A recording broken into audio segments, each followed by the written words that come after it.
खूप खूप धन्यवाद व्यक्त करतो। अंबरनाथ जर बघितलं तर अंबरनाथ मध्ये खूप नाटककार, साहित्यिक, जशी ही औद्योगिक नगरी आहे तशी ही साहित्यिकांची देखील नगरी आहे, नाटककारांची पण नगरी आहे। खूप मोठा इतिहास जो आहे अंबरनाथला आहे। जसा अंबरनाथला या शिव मंदिरचा इतिहास आहे जे 1000 वर्ष जुना, आपण आता चित्रफितीमध्ये पाहिलं की 1000 वर्ष जुनं शिलाहार राजाच्या वेळेतलं हे अंबरनाथचं शिव मंदिर, त्याचे देखील आजूबाजूच्या परिसराचं डेव्हलपमेंट जे आहे, एक शिव मंदिर कॉरिडॉर आम्ही करतोय, त्याचं काम चालू आहे। पुढच्या 1.5 वर्षामध्ये जो आहे तो कॉरिडॉर बनून तयार होईल। म्हणजे काशीमध्ये जसा कॉरिडॉर झाला तसा अंबरनाथच्या या शिव मंदिराच्या अवतीभोवती देखील कॉरिडॉर निर्माण होईल। तर अंबरनाथ औद्योगिक, त्याचबरोबर आता साहित्यिक, सांस्कृतिक वाटचाल करते। आणि मला वाटतं अशा छोट्या छोट्या शहरांमध्ये अशा प्रकारचं नाट्यगृह देखील झालं पाहिजे। लोकांनी जे आहे फक्त ठाण्याला किंवा डोंबिवलीला किंवा कल्याणलाच का जावं, इकडच्या लोकांना जो आहे तिथपर्यंत प्रवास का करावा, हा मुद्दा लक्षात घेऊन आज अंबरनाथमध्ये एवढे रसिक प्रेक्षक आहेत, आज अंबरनाथला एवढा मोठा इतिहास आहे, आज त्या सगळ्या रसिक प्रेक्षकांसाठी स्वतःचं आपलं हक्काचं आज नाट्य मंदिर जे आहे ते इथे उभं राहिलं।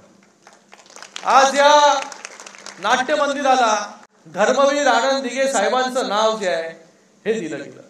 मला आठवतं, म्हणजे माझा जेव्हा जन्म पण झाला नव्हता, पण जेव्हा दिघे साहेबांनी गडकरी रंगायतांची स्थापना केली तेव्हा खऱ्या अर्थाने ठाणा नगरी जे आहे हे सांस्कृतिक नगरी म्हणून जे आहे ते नावारूपाला आलं।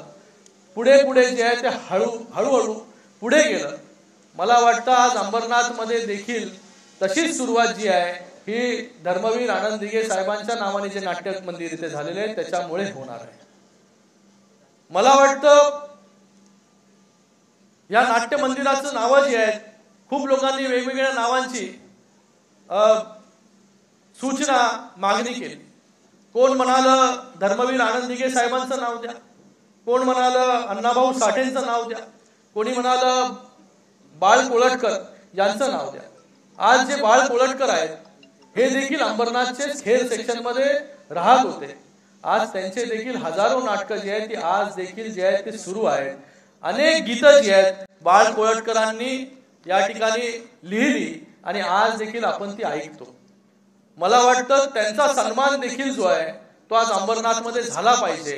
म्हणून मी आज आमचे उपमुख्यमंत्री एकनाथजी शिंदे साहेबांना इथून निवेदन करतो की बाळ कोळटकरांचं नाव जे आहे, आपण ज्या रंगमंचावरती बसलाय त्या रंगमंचाचं नाव जे आहे बाळ कोळटकर रंगमंच असं आपण दिलं तर मला वाटतं एक मोठा त्यांचा आदर जो आहे तो आपण करू शकू।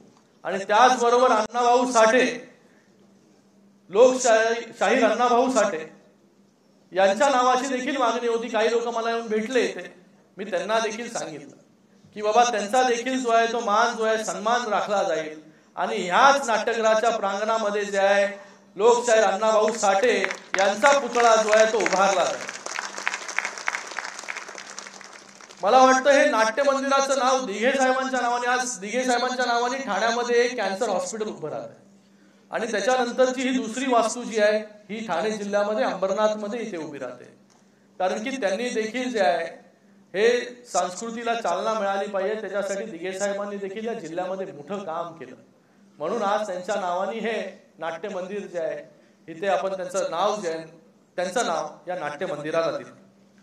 तर मला वाटतं या अंबरनाथ मध्ये वेगवेगळ्या वास्तू उभ्या राहत आहेत, वेगवेगळ्या डेव्हलपमेंट इथे होत आहे।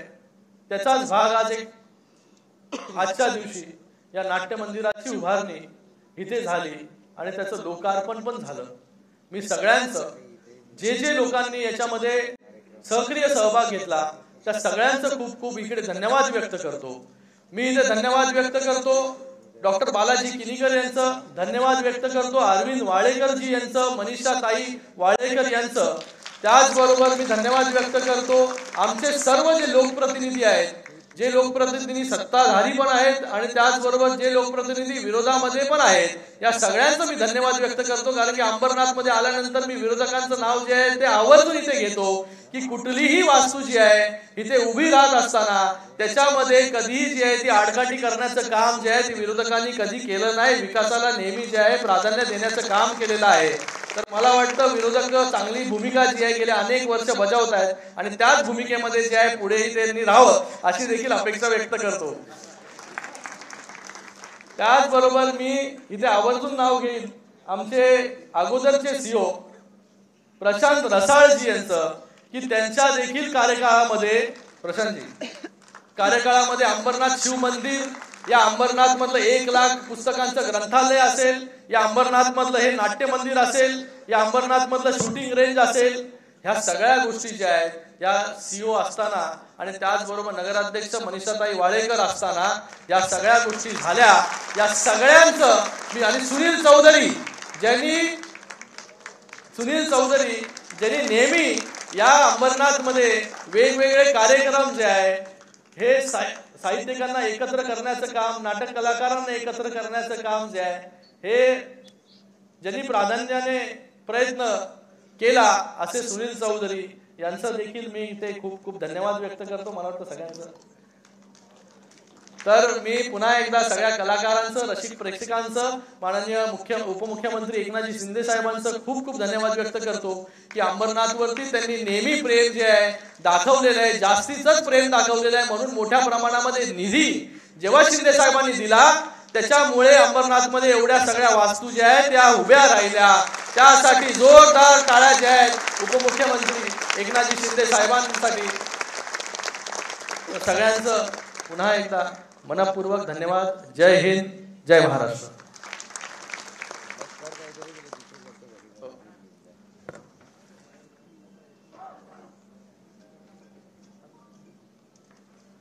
ज्याची मागणी आम्ही केली